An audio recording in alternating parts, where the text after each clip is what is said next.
Namaskar and greetings for the new year. As we enter the new year, we remember Puja Swamiji, who left us some 3 months ago on September 23, 2015. We pray that Puja Swamiji remains with us, remains a role model, that he continues to bless us, inspire us and guide us. What kind of blessing do we want from Puja Swamiji? We want the Shri, the Medha and the Prajna. Shri means wealth, which stands for both the worldly wealth as well as the divine or spiritual wealth, which is called Daivi Sampat in the Bhagavad Gita. And that is because Puja Swamiji had this wealth in plenty. As the very name suggests, Puja Swamiji was embodiment of daya or compassion. Understand that compassion was unconditional. And compassion of that kind is possible only when a person is free from self-centeredness, who does not have his agenda, who does not only use other people to fulfill his agenda. As Puja Swami used to say, whenever anybody comes before me, the first thought that arises in me is, how can I be useful to this person? That requires really unselfishness or selflessness. Because a selfish person is a small-hearted person. That person does not have the room to accommodate others because he is too preoccupied with his own agenda. When a person does not have a personal agenda, then he is all available for others. And therefore, Puja Swamiji could show this compassion unconditionally to anybody. And I have seen that compassion would be even for the people who may have entertained aversion for Puja Swamiji. We also are compassionate towards those who are connected to us, who are useful to us, from whom we have an expectation of the return of favor. But without such expectation, knowing that a person cannot return the favor, then also the compassion used to flow from Puja Swamiji. This compassion stands for all the Daivi Sampatti.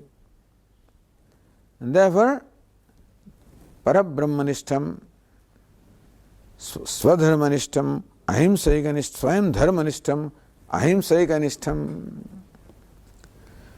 So one is Parabrahmanishta, abiding in Param Brahma, automatically is Dharmanishta, automatically Ahimsanishta, non-violence. Sada Shanti Murtihi, always at peace with himself, no complex inside. Sada Shanti Murti, therefore the Kshama, forgiveness, accommodation is very natural. Sada Danti Murtihi, and therefore Danti or self-control also naturally flows from that. It's all Daivi Sampat, which Puja Swami displayed. And that's how he can become a role model. But it's a tall order. To be that is a tall order. We need a lot of grace.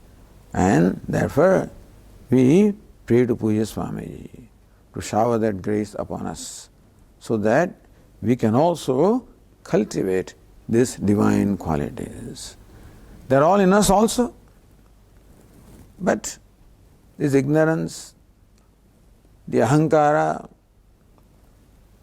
the sense of individuality, which brings about selfishness, which brings about small-heartedness, it is this which becomes the obstacle to the manifestation of those divine wealths.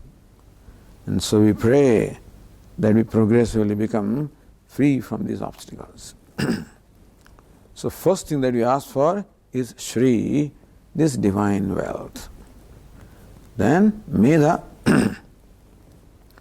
Medha means intelligence. Medha also means the power to retain, the power to grasp and power to retain is Medha. Therefore, that calls for an intellect which enjoys purity and subtlety. The purity of intellect and subtlety of intellect is what we need for us to grasp the subtle meanings of the scriptures. And the Shravanam, or listening to the teacher, should be followed by Mananam, where we know what this teaching means in our life. The teaching or understanding should not remain just a theoretical understanding or an intellectual understanding, should become a living thing for us, should become real for us. So that is that Medha, where the teaching becomes real, and that brings about a transformation. So this teaching is meant to bring about a transformation in us. Transformation in terms of our priorities, in our values, which would express in our thoughts, in our words, in our deeds. And that is when we enjoy really the fruits of this teaching. So we need pray for that Medha, that subtle and pure intellect, which culminates into Prajna, the wisdom. When that Medha is there, when that right intellect is there, when Adhikaritvam, the fitness is there, then we also get the Shastra Kripa. So by Ishwar Kripa, we get the Guru. By Guru Kripa, we get this Medha and Shastra Kripa. The Shastra, the teaching also becomes very real to us, which culminates into Prajna, or that wisdom, knowledge or wisdom. Which is how we see the fact that what is Ishvara. And that Ishvara is in fact my own self. Ishvara is Purna, Purnamadaha, Purnamidam. Ishvara is Purna. We realize that Idam, this self also is Purna. And thus, wisdom brings about that Purnatvam, a sense of fulfillment, a sense of fullness. Not a sense of fullness, but being fullness. In which case, we become contributors in the true sense of the word. We are contributors, all right, but we can contribute to the extent that we feel that fullness within ourselves. This prajna, wisdom, results into that fullness, which is our nature. It is seeing ourselves as full. When all the obstacles are removed, then we become a contributor in the true sense. So wise person is totally a contributor. Sa sarvavid bhajati maam sarva bhavena bharata. Lord Krishna says that sa sarvavid, the wise person becomes sarvavit, all-knowing. Bhajati maam, he worships me, serves me in every way. Sarva bhavena, by his whole being, keeps nothing back. He can completely offer himself. So that is our Puja Swamiji. That may always remain our role model. And therefore we may always remember him, think of him, meditate on him, contemplate on him, and derive his inspiration, his grace, the Shri, the Medha, the Prajna. And that is all my best wishes to you for this new year. You all enjoy a healthy, happy, and a prosperous new year.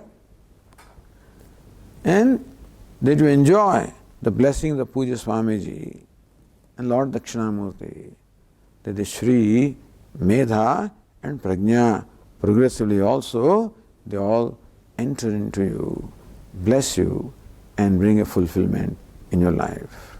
Namaste, Hari Om.